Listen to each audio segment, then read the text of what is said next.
Qual é melhor, caixinhas do Nubank ou cofrinho do Nubank? É essa e outras dúvidas que eu vou responder ao decorrer desse vídeo. E esse daqui é um vídeo onde eu pego perguntas que vocês me fizeram, seleciono algumas delas lá no YouTube ou talvez até no Instagram também. Eu fiz esse vídeo no mês passado, deu bastante certo, vocês gostaram bastante, eu resolvi fazer novamente. Então peguei perguntas dos últimos 5, 6 dias, mais ou menos da última semana, né, praticamente, e resolvi responder aqui para vocês. E essa pergunta de qual é melhor, cofrinho do Nubank ou caixinhas do Nubank, eu vou deixar para responder mais para o final do vídeo. Começando então pela primeira pergunta, né? Quanto rende 10 mil reais em um ano? Se possível, faz um vídeo. Essa é uma pergunta do Richard Fernandes. Foi feita há um dia. E como que você faz esse cálculo, né? Você pode entrar no site Poupança 2.0, que é onde você faz esse tipo de cálculo de juros compostos. E geralmente é o primeiro site, Simulador de Poupança 2.0. Lá você informa o valor que você está investindo, né, se tem um valor original ou se você vai aportar mensalmente. Nesse caso, se for 10 mil reais, que você já tem 10 mil reais, né, e você vai investir esse dinheiro, você coloca em capital inicial 10 mil reais, em aporte mensal você coloca nada, e em taxa considerada, né, se for um prazo curto, a gente pode considerar uma taxa próxima da taxa Selic atual, que no caso seria mais ou menos aí 1% ao mês. Só que se você puxar para um prazo mais longo, a tendência é que essa taxa ela caia. E historicamente falando, o que faz sentido é nós considerarmos uma taxa de mais ou menos um 0,7% ao mês, se for para o longo prazo. Se for para o curto prazo, uma taxa de 1% ao mês aí mais ou menos, que é o que a gente consegue hoje em investimentos com certa facilidade. Então, considerando o prazo de um ano, vamos considerar então 1% ao mês aqui. Nesse caso, em 12 meses, você teria 10 mil reais virando 11.268 reais. E a fim de curiosidade, né, se você leva por um prazo maior, vamos colocar aqui de 60 meses, que seria o prazo de 5 anos, aí a gente já reduz um pouco a taxa para 0,8%, você teria um retorno de R$ 6.129 apenas em juros. Então veja como é o efeito de juros compostos, né? No curto prazo, você talvez tenha um retorno bem pequenininho ali, quase não faz diferença. Só que no longo prazo, os juros compostos dão as caras e você realmente tem um retorno extraordinário. Por isso que geralmente pessoas mais ricas, pessoas que têm mais patrimônio, são pessoas mais velhas, porque passou a vida inteira fazendo um tipo de investimento, seja em imóveis, seja em investimentos financeiros. Então a pessoa foi acumulando esse efeito de juros compostos ao longo do tempo. Comprava um lote, construiu um imóvel, esse imóvel estava trazendo ali R$1.000 para essa pessoa, que agora, além do valor que ela tem normalmente, ela tem mais R$1.000 para construir um novo imóvel, e aí ela vai lá e constrói mais rápido do que o primeiro, o terceiro imóvel mais rápido do que o segundo e o primeiro, o quarto imóvel e assim sucessivamente, até que quando alguém assusta, essa pessoa já tem 50 imóveis. Eu particularmente conheço algumas pessoas assim, que chegaram aí liberando os 50, 60 anos com algumas dezenas de imóveis, tudo por conta do efeito acumulativo ao longo do tempo. Agora a segunda pergunta aqui, o investimento IPCA é melhor neste cenário de guerra? Se azedar, acredito que a inflação sobe. Não é exatamente uma pergunta, mas eu coloquei aqui porque eu achei interessante falar sobre isso, e sim, o investimento atrelado ao IPCA te dá essa proteção, mas veja que se for um CDB, você tem aquela alíquota de imposto de renda que começa em 22,5% e cai até 15% no prazo acima de 2 anos. Nesse caso, vamos imaginar que você tem um CDB IPCA mais 5%. Então, se a inflação for de 5%, o seu resultado é de 10%.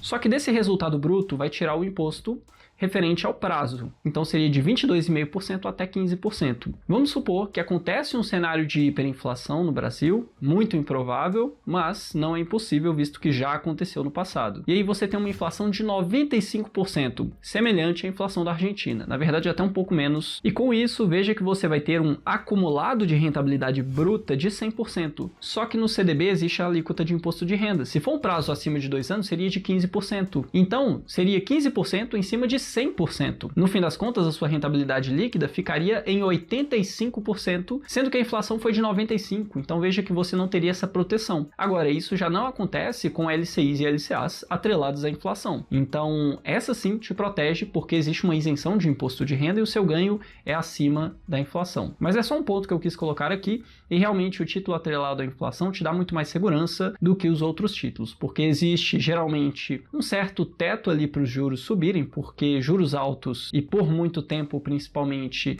afetam de forma negativa a economia, só que é pior você ter inflação do que ter juros altos desaquecendo a economia. E os títulos pré-fixados são os piores em termos de proteção, porque você não tem nenhum tipo de proteção, né? Você prefixou ali 13% de taxa, se a inflação for para 12%, você tem um título IPCA mais 5%, já estaria pagando mais, e o título pré-fixado mantém aquela taxa. No caso, o título pré-fixado só é bom em um cenário de juros caindo, de inflação caindo, um cenário de melhora econômica. Mas na hipótese da economia piorar, o título pré-fixado perde bastante, o IPCA seria o melhor nessa situação. E essa dúvida é do João Nunes, esqueci de falar o nome dele aqui. Agora uma dúvida do Wellington Pinheiro da Luz. Eu quero começar a investir em ações, por enquanto tem alguns fundos, compro na Clear. Não sei se ações tenho que comprar em outra corretora para separar fundos de ações. E não, você não precisa fazer isso. Até mesmo porque não faz diferença. Você pode negociar qualquer tipo de investimento disponível em uma corretora de valores dentro da própria corretora de valores. Você pode inclusive investir todos os investimentos que você quiser, que você tiver disponíveis ali dentro da corretora, por uma mesma corretora. E é até melhor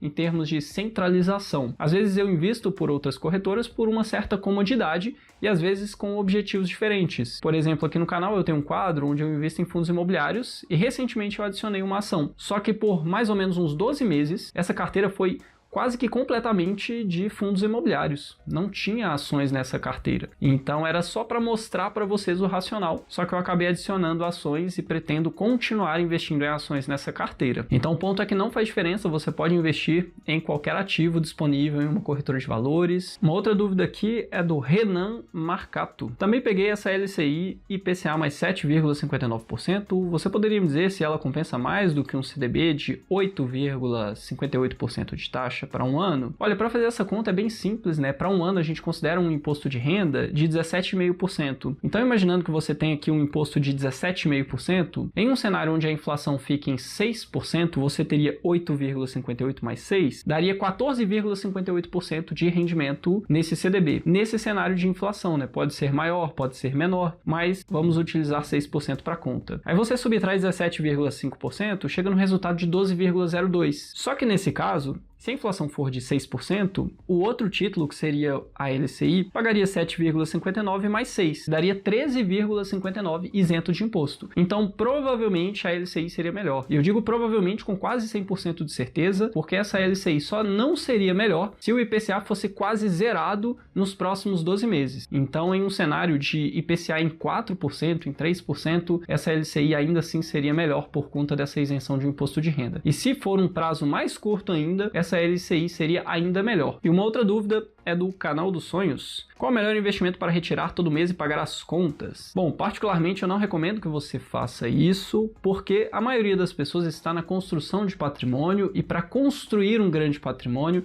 geralmente é necessário que nós tenhamos ajuda ali do efeito de juros compostos. E os juros compostos só acontece quando você deixa os juros, o rendimento, compor junto ao valor principal e render cada vez mais. Quando você retira esse rendimento, o que acontece é que você corta esse efeito acumulativo de juros ao longo do tempo. Então, ao invés de você ter uma curva para cima, você vai ter uma linha basicamente reta aqui, né? E às vezes nem isso, porque você está tirando esse valor inteiro. Mas se você já tem um certo patrimônio e quer contribuir para o seu gasto mensal com uma parte desse patrimônio, né? O valor em juros ali, o valor de rendimento, você pode fazer isso por meio de investimentos que te dê a possibilidade de resgatar em qualquer momento. Se for um pré-fixado com resgate daqui a um ano, funciona? Não funciona. Se for um título IPCA com resgate daqui a 6 meses, funciona? Não funciona também. Se forem ações, não funciona também. Ah, mas ações eu tenho liquidez em D+2. Em 3 dias úteis o dinheiro está na minha conta. Sim, só que ações são investimentos de renda variável. E o mesmo vale para fundos imobiliários. Você pode investir hoje o valor de R$1.000. Daqui 3 dias, quando você resgatar, esse investimento pode estar valendo R$950. Então, existe essa volatilidade, por isso não é recomendado que você coloque um dinheiro que você pode precisar no curto prazo. E nem no médio prazo, que seria até 5 anos. Geralmente eu falo que ações ou fundos imobiliários são investimentos para mais de 5 anos, que aí já começa a ser um longo prazo